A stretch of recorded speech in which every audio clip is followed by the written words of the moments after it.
Shut up and sit down.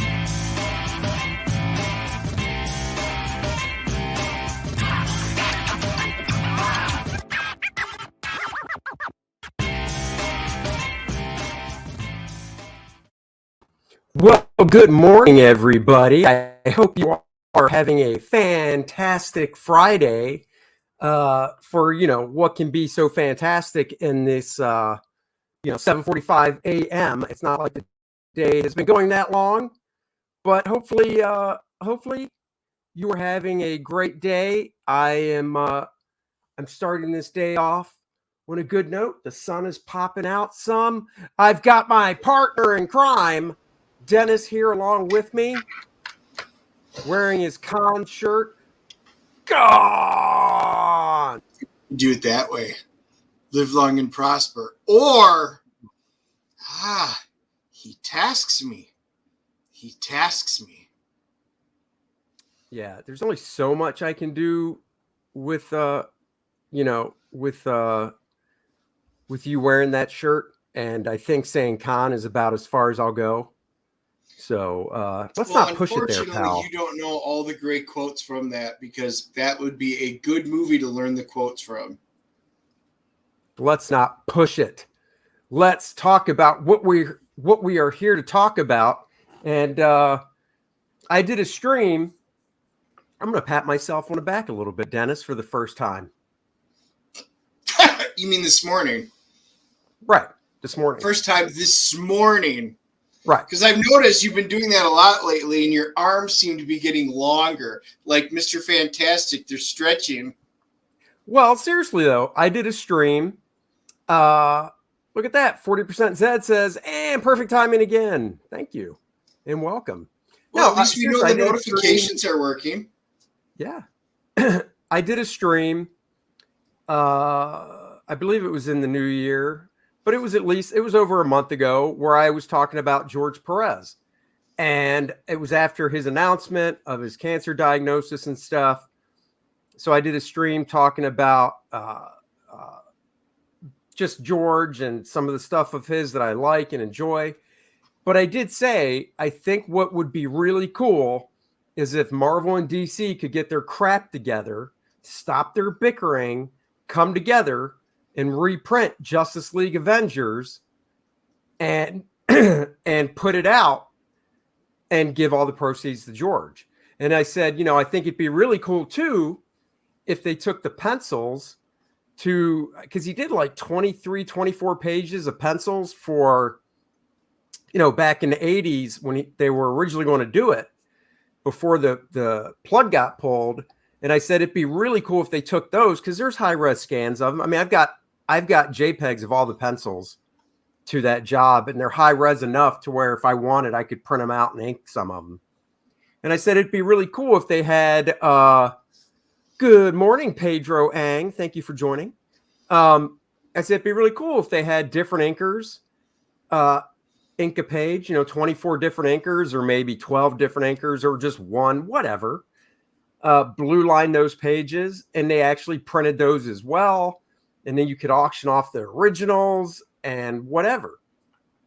Now they're not doing that, but they are. It was announced this week with the Hero Initiative, a great charity to help out creators in need with medical bills or whatever. George is on the founding board of the Hero Initiative. DC and Marvel are coming together, and I'll do that so we can actually see it. And this is the cover, and they're going to reprint the 4 issues. It's like 288 pages. It said they're doing like a 64-page companion supplemental as well, which has like an introduction by Stan Lee that he originally wrote. I believe Kurt Busiek, who wrote the series, is going to be saying some stuff in it. I don't. It was vague on what else is going to be in it. I'm kind of hoping they reprint at least the pencils, the 24 pages in it. I think that would be really cool. Shadowhawk Backs, hello. Welcome. Good morning. So I thought that'd be really cool too. Now, Dennis, like everything in life, there's always got to be a downside. Oh, is it like the Schwartz? For every upside, there's a downside? Yes. What's the downside, Andy? The downside is they're only printing 7,000 copies. For Charlotte or for the country? Yeah, right. For the world. Wow. Yeah. I've read a couple different articles online. This image is actually from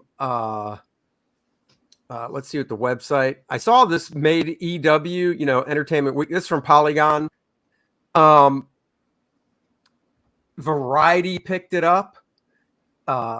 Entertainment Weekly picked it up. Obviously, all the comic book news sites did, but they're only doing 7,000 copies. And obviously, that's a bummer because there's inevitably going to be the few people that get the book and probably try to flip it on eBay just to make a profit because it's going to be so in demand. Shit, what's your guess on how many stores there are in the country? Oh, I bet there's at least 3,500. Okay, let's go with, I was going to say 25, but we'll go with 35. So if there's 3,500, that's 2 copies per store. Because I would like to think that because this isn't something you order from the Hero Initiative, as far as I know, they're helping facilitate it, and all the proceeds are going to go to George, and George has actually already come out and said that financially he's fine, so he's going to turn around and donate those proceeds back to the Hero Initiative. Did he say the Hero Initiative? Don't quote me on this. It might be a different charity for cancer or something. I want to say he is I want to say he said he's donating it back to the Hero Initiative. I could be wrong. I just know he's donating it to charity because he doesn't need the money. Hey, Dennis, it's your favorite, Mr. Ice. Hello. Hey, he didn't get me last time. No. He got Charlize. Oh, I know. That was so bad. So anyhow, so George is going to donate it. But, back to the ordering, if there's only 7,000 of them, I think the only fair way to do it, it doesn't matter what size your store is. You should, and let's say out of those 3,500 stores, we do know some stores have multiple locations, right? And I'm not even saying that you should count those out of the mix. I just say if there's 3,500 stores, you basically, if the store wants it, find out what stores want it. And if all 3,500 want it, looks like every store is getting 2 copies. That's just the way it goes. Yeah. And then, it's up to the store to figure out, how they want to deal them out, those couple copies out. Yeah. Or is it going to be first come, first serve? Is it going to be something like, where Midtown and Mile High, they get a ton of copies and then the small ones get nothing? How are they going to do that? Because I'm surprised for them to limit it to 7,000 because this is something you and I have talked about before because Marvel and DC just needed to bury the hatchet. And because, that is a great series. And a lot of times they always put out fun series. Yeah, there you go. Yep, this is the trade paperback. I actually used to have the 4 issues. I got rid of them. As Dennis knows, I'm a trade type guy. So I've got the trade. I don't regret getting rid of the original 4. They're obviously going to go up in value now. They were already going for not a ton, but obviously more than cover price. I'm sure with this happening, they're going to go up more. They did do Ultimate, Complete, whatever edition that was a box set. And the box set actually had, I think it was oversized, and it obviously had this. I want to say it was hardcover, but I'm not sure because I've never seen it except pictures. And then that came with the supplemental book that actually did reprint all the original pencils to the first one. I saw that going on eBay just a few weeks ago before this was announced for $200 to $300. So I bet that goes up in value. You know, when it comes to the 7,000 copies, like I said, I've read a couple different things. I always, without knowing the full story, I like to always put a positive spin on it, I guess. I don't like to look at them like, oh, they're just doing that to make it go up in value. You know, with the turnaround time, because I think they want to have this out in March or April. So that's pretty quick. You know, 7,000 might be, you know, they might have thrown around other numbers, and maybe 7,000 is all that they can get out. Now, no, I disagree. I used to work for a printing company, so we did both bindery. We did the binders and the stitchers. So if you stapled them or you hard glued the back. So, I mean, once the book's done and laid out and everything else, I mean, the printing presses and then having them go through the staples, doesn't matter if you're doing 7,000 or 70,000, you know, you're talking a day differential. So the biggest thing is I'm willing to bet they're just doing 7,000 because if they're not taking any money on it, you know, and they're basically just putting it out there and donating all the proceeds, they're going to limit their financial strain to 7,000 copies of production. God, you would think they would do 10,000 then. I mean, 7 is a weird number. And going back to what you said, say donating the money, and let's say, you know, because I don't know, let's say, and you know, I have experience with printing, of course, with doing comics and stuff. But let's say you're right. Well, then it would almost seem to me to basically, you know, print 20,000 or so. And instead of donating, because like you said, well, they're going to recoup their print costs. Let's be honest. They're not just going to be like, oh yeah, we're printing this out of the goodness of our hearts. Let's get real. Oh, so you're saying it's not 100. I thought you were saying it was 100% donation.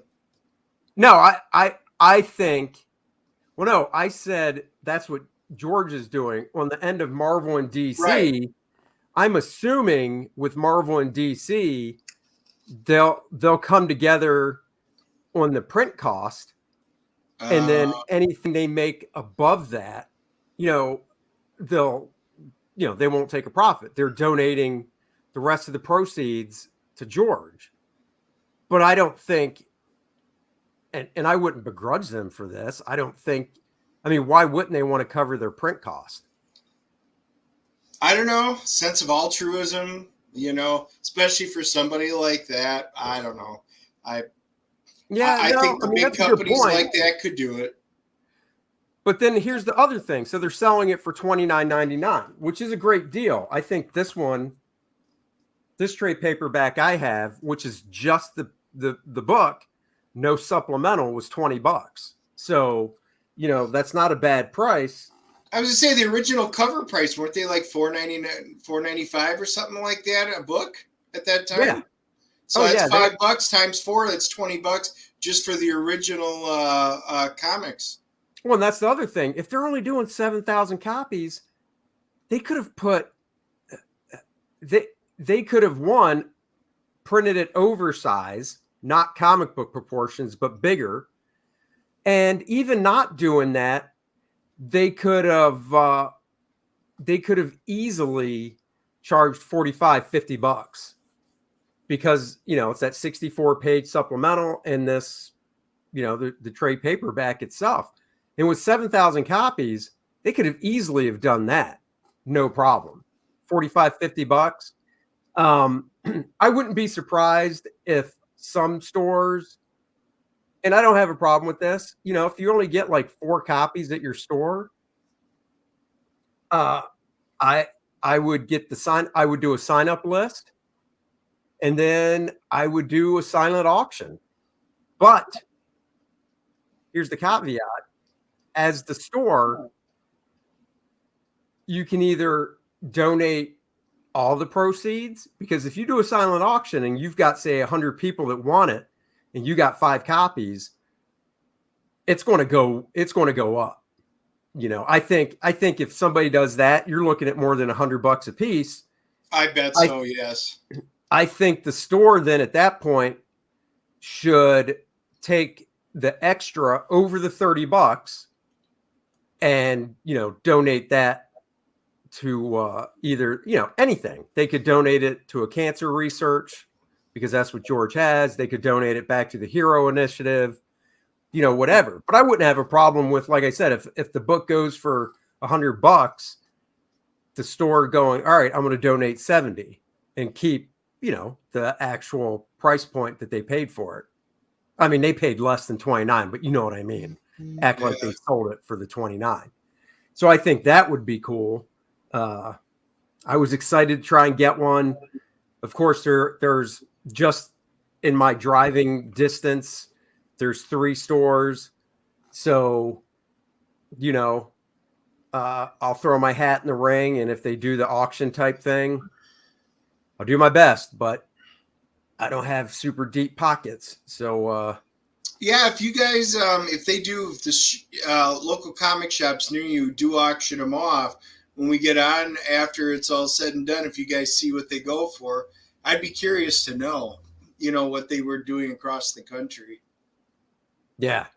I would agree. I bet it goes for at least $100, if not 200. I think so for sure. I just can't. I mean, it's not. Like I said, it's tough because I already have it. So, you go, why would you buy it again? And the answer for me is because I don't have the supplemental, and because it's for a good cause. It's for George. That's why I would buy it again. Right. Now, if I never had it, if I didn't have it in any form, it would be cool just to have it as the collectible. But I got to admit, even though I already have it, this isn't a new piece of art George just did. This is something George did probably for their original that they thought, let's repurpose it for the cover. I'd like to have it for that because I think it looks awesome. Mr. Ice says, I'd like to know your opinion on reboots and its issues in comics. You mean reboots where, like, Marvel has how many Avengers #1s now and how many Captain America's #1s? Yeah. Yeah, we'll each take that. My first thought is, and I think Dennis will probably share this, when Marvel rebooted everything and dumped the original numbering back in, when did they do that? Let's say early 2000s. I don't know. I was pissed. I was freaking pissed. Well, it would have been what, Heroes Disassembled, Heroes Reborn when they did that, because they had changed it all and restarted over and relaunched them, and then they did it after 12 issues of that, and and it's really never stopped. No, and I was freaking pissed because I'm not like Dennis where I don't have a whole run of like a specific Marvel title or DC title, but Marvel. I do collect stuff, but I can imagine being like Dennis or another buddy of mine with Spider-Man going, man, I'm up to issue 560, 561, 562. And then they pull that crap and go, it's over. We're starting with a new #1, going, what the hell? And then 2 years later or whatever it was, they go, oh, now we're going to do legacy numbering. So now you get #5, but then below it, it's like, no, it's actually 546. And it's like, no, it's not. You screwed the pooch. You totally screwed the pooch. None of that legacy numbering has any bearing on me. I think it's freaking stupid. So that's my opinion. Dennis? Yeah, I kind of share that. You guys know, being an X-Men fan, God, it's all they do are reboots. I am at my wit's end with it. But you brought up Spider-Man. At least when there was originally Amazing Spider-Man, and it was going up Then when McFarlane came out, they did Spider-Man. At least it was Right. a separate title. X-Men, you had the Uncanny X-Men. Then Jim Lee came out with that ever incredibly so popular X-Men #1, which was cool. Separate titles. Problem is now we are on volume 5 or 6 now of X-Men. Same thing with, Amazing Spider-Man. Marvel has decided we're not putting out good enough stories, and DC's no better because, they've rebooted their entire universe multiple times.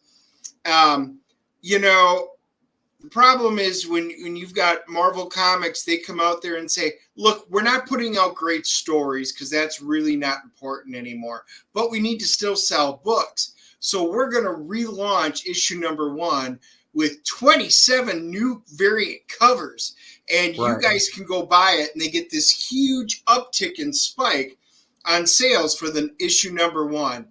And then let's say that they sell 200,000 issues of #1. Then #2, they typically sell 100, 120,000. Issue #3, they're down to 80,000. And then you can see a continuous decline. And then it gets to the law of diminishing returns where, it didn't do it. So now we're going to relaunch it again so we get that big spike up there and then we see it. So they have put us fans on a roller coaster. At least if they would have stuck with the original numbering, and life would be so much easier because I can just say I need issue 553 versus I need volume 3, issue 2, I think it is. And I mean, when you're going out there at the convention, like we're going tomorrow, they'll line them up as Spider-Man, X-Men and stuff. But, at least if it's alphanumeric, you would know if it's a straight numbering. I hate it. It's just a marketing ploy for lazy people in companies. That's my opinion. It's harsh, but they've created, and we're living in the bed that they have made. Nope, I agree. So I just did a check. Here we go. This is the trade paperback I just showed that I have. This has 1 day left. There are 2 bids. Dude, this is crazy. $153. Wow. And it's not, we both know, and you guys do too, when you look at eBay, you have to be careful because, you need to look at what something actually sold for. You can have something on eBay for $1,000, but if it ain't selling, it ain't $1,000. Well, This has 2 bids and it's up to $153. So, that's crazy. And then the other one you might have seen, I pulled up. This is the one I was talking about, the slipcase Absolute Edition. 5 bids, 5 days to go, $305 so far. And this is the one that I kicked myself for not buying when it came out because, like I said, it has this compendium that reprints the pencils from the original book. Oh, here you go. This back cover.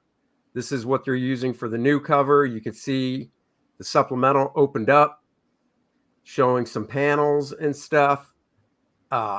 This is definitely something. If I had $305, and I'm sure it'll go for more than that, this is definitely something I would love to own. Look at that, 75 brand new. That was it. Wow. I will add it to my watch list. I would say keep track of that and be curious because, if those are going for that now, that new limited one, I was saying $100 to $200. Maybe it goes for a lot more than that. I know. That's what I'm talking about, dude. It could really go up. 40% Zed says, I liked what DC did around Death of Superman, where the Superman titles had their numbering, but had a triangle with a seasonal number, so you knew which order. Yeah, that was totally fine. Yes, that was great. Batman did that too with Nightfall, where they had their regular numbering, and then above it they had in the bat symbol 1, 2, 3, so you knew the order to read them. Yep. Marcus says, I think Marvel's up to 9 Captain America #1s. Yeah, probably. Oh, and by the way, Marcus, because I know you live in Charlotte, Dennis touched on it. There is a convention in Rock Hill, South Carolina, tomorrow. It's a 1-day show. It's just comics, no toys, nice hotel show. Dennis and I are going to be heading over there to check it out. So if you're available, Marcus, you should head on over. Let's see. It should be a fun time. It's reset every year, pretty much. So what is up, Serge? Good morning to you as well. Yeah, so I'll be curious. I mean, man, this thing could go. It'll be curious. It'll be really curious because obviously there's big collectors out there with deep pockets. You know, that's the problem with only doing 7,000. You know, you got normies like Dennis and I that if we wanted it, it's just not going to happen. You know, I can tell you right now that I said before the stream, 50 would probably be the highest I would go. I think 100 would be the highest I would go. Now just looking at eBay and seeing that even the one that I have, which is in great shape, by the way, I think 100 probably be the max because it's one of those things. I have it. It'd be cool to have, but oh well. Well, maybe we get lucky. Maybe they'll put out an artist edition or an artisan edition or something at some point. See, you would think, yeah. I mean, it's just so weird. Even if we went with the theory of 7,000 is all they can get printed by the time they want it out. Okay, say that there's going to be an initial 7,000, and then in 3 months, because they want to have it out so George can see it. That's the thing. It's not for us. They want to make sure George can see it. And George just sent out an update on social media a few days ago where he did admit himself, or he's admitted to a hospice, but it's not for imminent. So it's not like, oh my God, he's in hospice. That means he only has days or weeks. No, it was just to be comfortable and everything. So they want it out so George can see it. I totally respect that. And I love that. But they could say, okay, 7,000 initially, then we're going to put it in diamond and just let it roll. Yeah. So, and maybe, who knows, maybe they will surprise us and do something like that, particularly if they get a huge response from it. Yeah. Or maybe this was the only way Marvel and DC could do a compromise because they don't like each other. So maybe this is the only way they could say it. Look, we'll just do 7,000, and for whatever reason that makes us both happy. I guess. I mean, it's a shame they can't get along. But I will say I got this last week. I never even knew this came out. The Marvel art of George Perez. It's a 244-page book. It just focuses on George's career at Marvel from when he first started up into the last stuff he did at Marvel. It's really cool. There's a lot of stuff in here I never knew about, and just some factoids I never knew about. One is, if you've watched recently, I mentioned that I just got all the Inhumans from 1975, 1 through 12, with the help of Dennis. And George drew 5 or 6 of them. And I never knew on the first issue, he drew it in 7 days. He had a week to draw it. Really? That is crazy. He was only like 21 when he got it. And he had a week to draw it. I mean, I would have freaked out totally. I don't think I could have drawn a book in a week when I first broke into the business. Captain Marvel is at volume 11, Batman volume 3. Yeah, it's true. Marcus says, I'll try to make it. Yeah, Marcus, you can send me a message on Facebook or Twitter if you need to know the details about it. We're going to hit it right around 10 a.m. when they open because Dennis has a commitment at 1 in the afternoon. So it'd be cool if you could make it and we could actually meet. That'd be cool. Yeah, it's a good time. It's a purely comic book show, which is great because not that I don't love my toy buddies and stuff like that, but it's a nice show, especially if you want to list. And apparently after our show yesterday, I'm going to be doing another book and record. I said, you want Fantastic Four, $6 Million Man, or Star Trek? They all said Spider-Man. So I am going to hunt for a Spider-Man one tomorrow and see if I can't get my hands on one. Dennis, I think I have one, and for the low price of $100, I'll sell it to you. Yep, there's Andy, always making me them Andy deals. But don't you want to make the fans happy? Well, yeah, that's why I'm going to a convention tomorrow and buy one for $20. Oh, but it doesn't have that personal flavor like it would from buying it from me. That is true. That is true.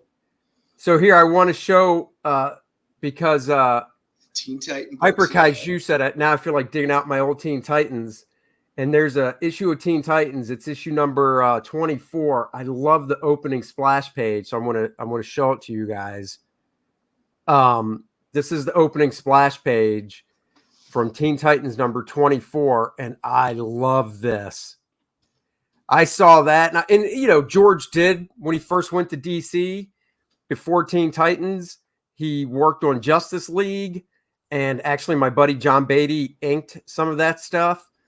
And it was just like, oh my God, look at George drawing Justice League, but it wasn't enough. And then he did Teen Titans, which he created with Marv Wolfman, created some new characters and stuff. And that was awesome. But I still want to see George draw the big guns at DC. And I remember this just going, oh crap, that has like, I love Kurt Swan's Superman because he has that old bulky type build. Jerry Ordway kind of continued with that. John Byrne made him a little bigger. This Superman right here really gives me the feel of like the Christopher Reeve type build. Just love this. Whoever owns this page is a very lucky person that I would like to track down and break into their house and steal it, buy it, get it. Love this Superman. Just love this splash page, man. Good comics right here. Just imagine getting this book, open it up, and going kapow in your face. So, yeah. Well, you know, he also did that really good Astonishing Tales 25. You know, the first appearance of Deathlock. That's George. That was great stuff too. I love that run. I thought Astonishing Tales. I thought the first Deathlock was Rich Buckler. I think it's Astonishing Tales 25, right? I'm gonna look because Rich Buckler you got me thinking. Deathlock. Because it's the one where he's, you know, laid up on the yellow cover. Oh, I know that, but I was pretty sure that Rich Buckler created Deathlock. Yeah, penciler Rich Buckler. Oh, I was thinking it was Perez. Wrong again. Dennis, it's okay, Dennis. You tried. My bad. Yeah. You know, Dennis, stick to X-Men. Okay? Don't embarrass yourself. I should. Oh, look at that. Greetings from Panama. Hello. Thanks for joining. God, I get it. A lot of people are hyped for it, but there's only 7,000 of them, man. So it's going to be hard to get. I love those type of cons too. I still do collect. Oh, come on. You got to go out. You get yourself something from the Silver Age. Make you feel like a kid again. Marcus, that's what we do.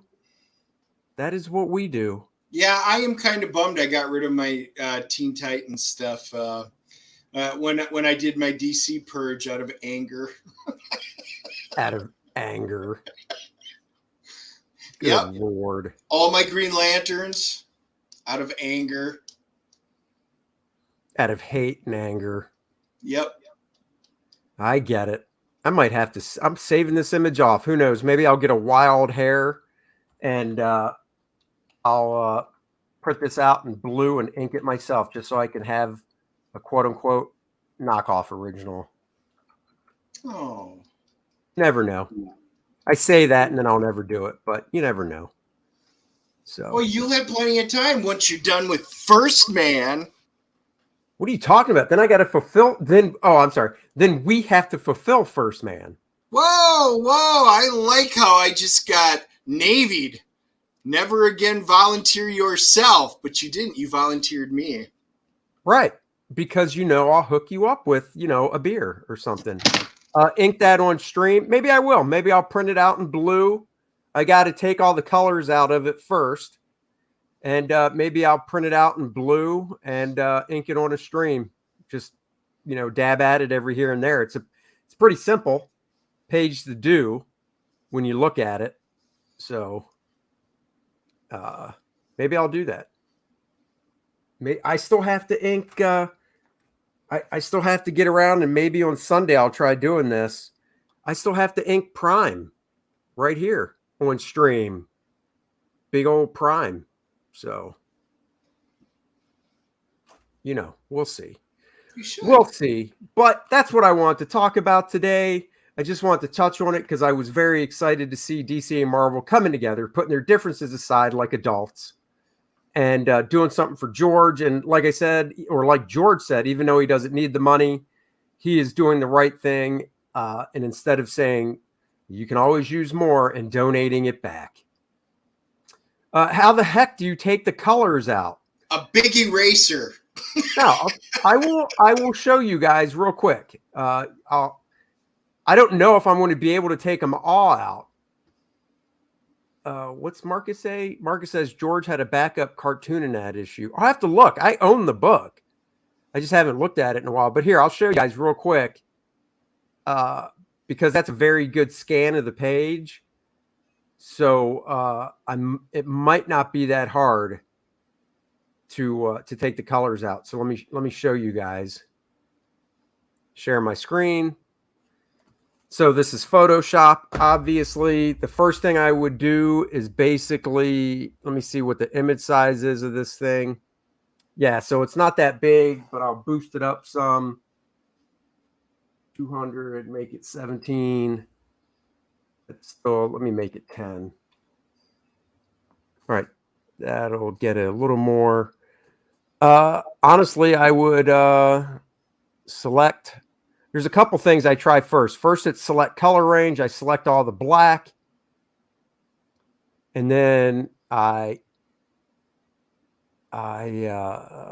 see, how do I want to do this? Well, first I'll try this. Then I'll inverse the selection. And let's see what it looks like when I do that. So you can see by doing that, a lot of it dropped out because it wasn't full black and white. So that's not going to work. So let me undo that. So that won't work. So another thing is, I could try brightness contrast. I could brighten it up a lot. No, that's not going to do it. Let's try. Not going to do it. Not going to do it.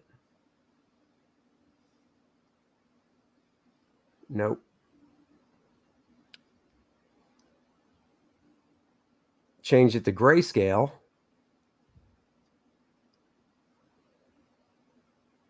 Really darken up the, let's see.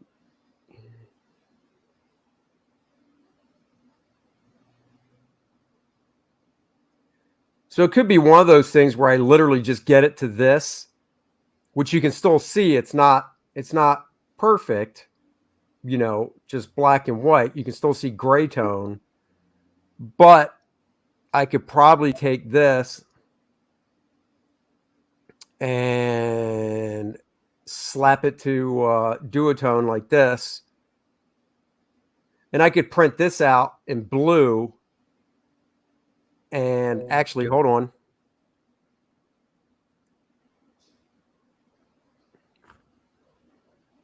Because my lettering sucks.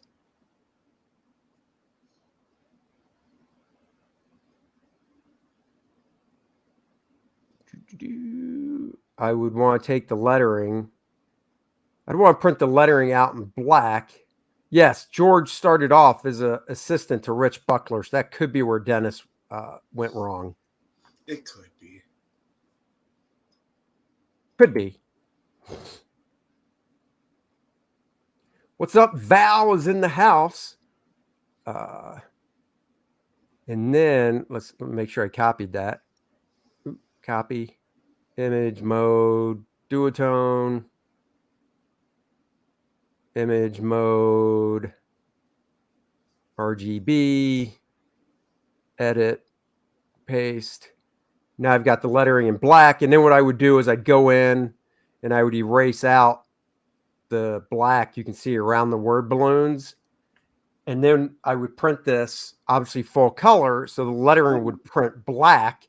And then after I ink it, I'd have all the, oh, I forgot to do the logo. I got to do the logo too. But then I would have, I'd have the lettering in black. I would ink it, and then it would look like an original piece of art.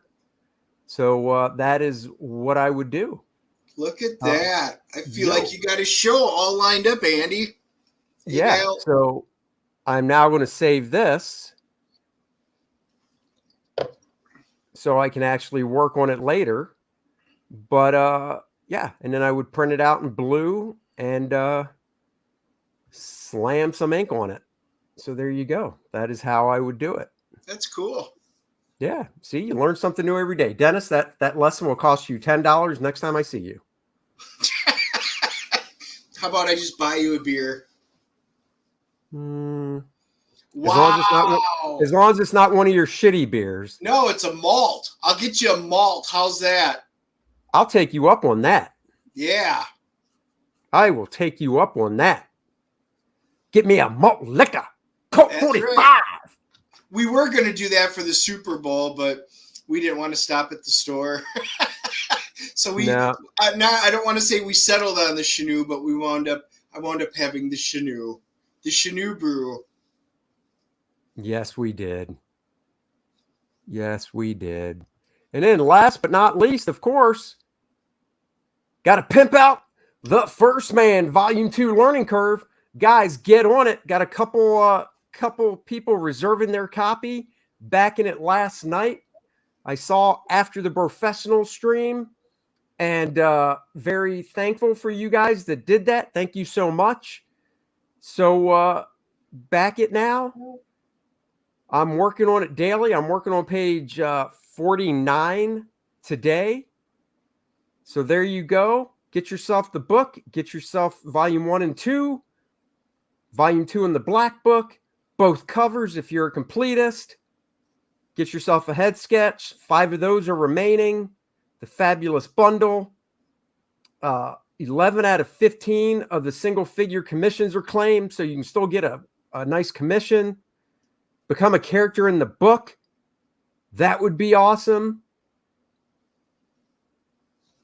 There you go. Give Andy the DNA bump early in the morning. Exactly. I've recently purchased some Marvel Essentials and DC Showcase, and the experience of reading those Silver Age stories in black and white inks is an experience. I agree. I love the Essentials in the Showcase. I was so disappointed when both Marvel and DC discontinued doing those. Fools that they are. Yeah. I thought those things were fantastic. Now I don't know DC, but Marvel's doing their Essentials, which is basically the same thing, except it's all in full color. The price point is a lot higher, but you know, it's collecting some good stuff. So that's cool. So anyhow, guys, thank you for joining us. Tell them what we stayed up to do last night. We watched the finale. Watched the Peacemaker finale last night. It was fantastic. We'll talk about that at a later stream. Yep. Because I do have to get to work. Dennis has to get to business for the day. I do. He does. And thank you. And hail Comicsgate. You know it. Thank you guys for joining. We will be back later. I will try to stream maybe over the weekend to do some inking on that Prime, or maybe I'll get that Perez page all set up to go and ink some of that on the stream. And if we buy anything from the convention, if we buy a bunch, we'll do one for our hashtag Comic Haul. That's right. So until next time, guys, thank you for joining, and take you out with the brand new First Man 2 trailer. Bye, everybody. Bye.